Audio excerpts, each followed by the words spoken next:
Ciao a tutti ragazzi, oggi andrò a fare una semplice modifica al mio computer, ovvero un upgrade. È un computer principalmente da lavoro. Quello che farò è proprio andare a installare una nuova scheda madre con processore Ryzen 3600 e 16 GB di memoria, DDR3 ovviamente, dato che è l'unica che può essere montata, da 3600 Corsair. Dopodiché ho puntato per quanto riguarda affidabilità, velocità al top di gamma degli SSD M.2 quarta generazione, ovvero su un Samsung 9080 Pro. Quest'ultima scelta l'ho fatta sulla base di avere le massime prestazioni nel trasferimento dei dati e apertura soprattutto di programmi, qualsiasi esso sia, senza troppi compromessi, ecco.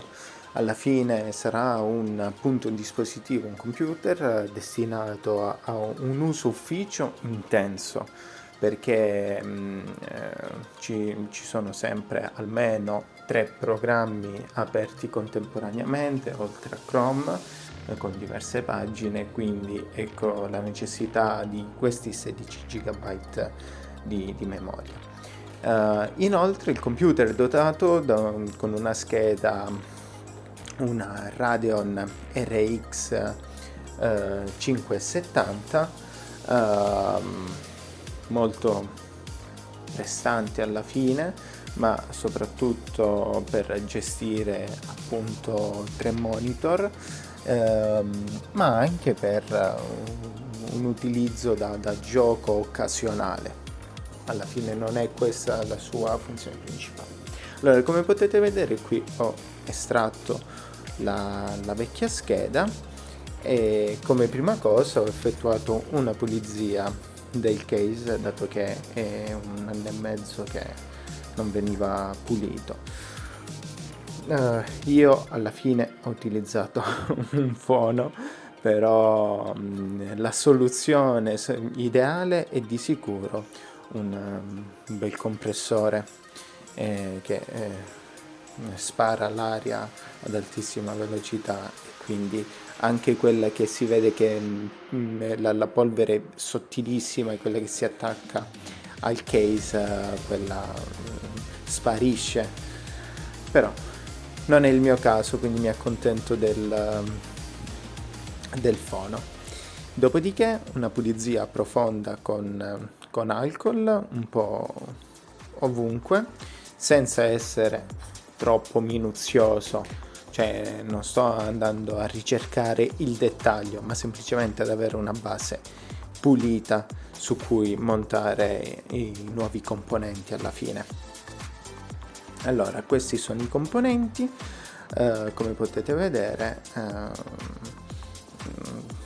cioè, alla fine il processore, ok, qualcuno potrebbe dire ma non è l'ultimissimo processore Ryzen 5,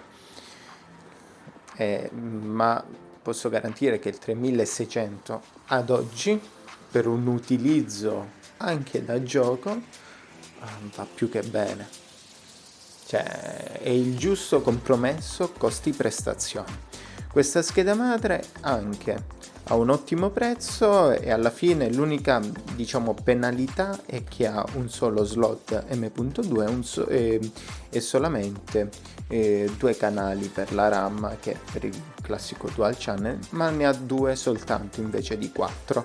Quindi quando si compra la coppia di RAM deve essere quella definitiva, ecco, non per un futuro aggiornamento, quindi da aggiungerne.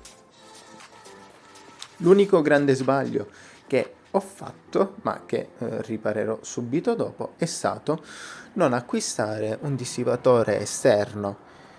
Questo è stato un problema, perché mi sono reso conto che il dissipatore è sottodimensionato per le prestazioni del processore.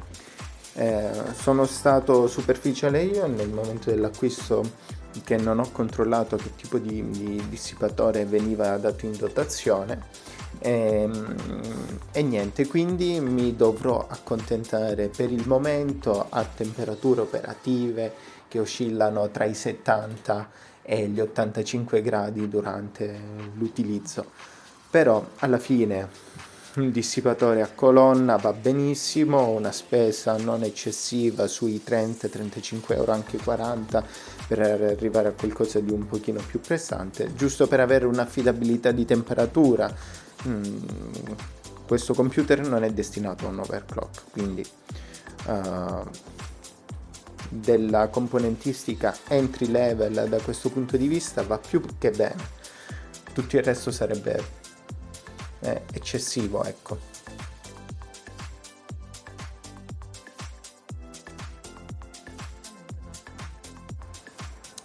Quindi quello che ho fatto è semplicemente montare appunto il dissipatore prima di inserirlo nel case, operazione che rende un pochino più semplice, ecco.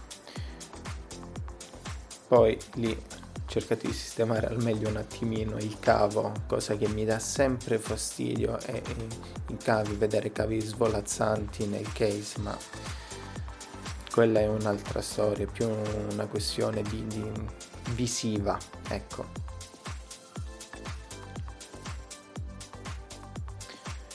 Questo è un altro procedimento molto delicato, che è quello del fissaggio delle RAM. Mi raccomando ragazzi, state attenti, è facile romperli.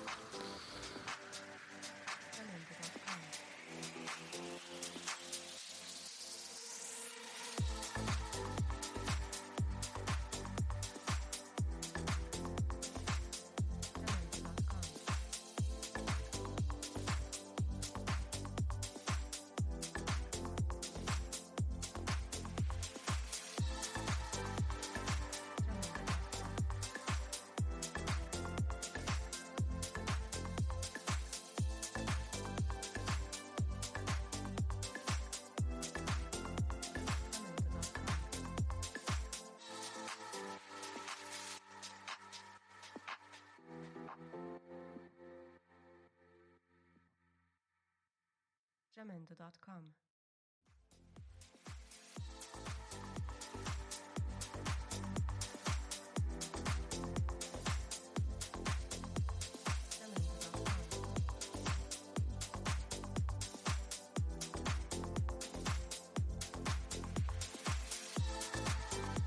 Sempre per ritornare al discorso dei cavi, non mi piaceva come stava il cavo della ventola, quindi l'ho ruotato in modo tale che si tirasse un pochino di più e sparisse il cavo, e avere un attimino una buona disposizione. Anche l'occhio voleva un po' la sua parte, ok?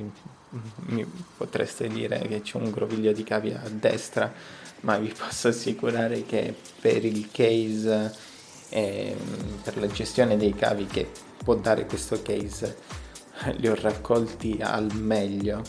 L'unica cosa che potrebbe farli sparire è metterci, non lo so, qualcosa davanti per non farli vedere. Niente, quindi qua tutta la fase di rimontaggio, ho rimontato la nuova scheda video, avevo scordato di montare i cavi del case, quindi poi ho dovuto smontare e rimontare tutto. Il risultato finale è praticamente questo qui. Il case lo consiglio, è piccolissimo e quindi non dà neanche fastidio eventualmente metterlo sulla scrivania. Adesso non ricordo bene il modello, ma lo scriverò in descrizione. E niente, tutto qui. Spero il video vi sia piaciuto. Alla fine lo faccio giusto per intrattenermi, ecco, perché è una cosa che mi piace fare ogni tanto. E vi saluto. Alla prossima.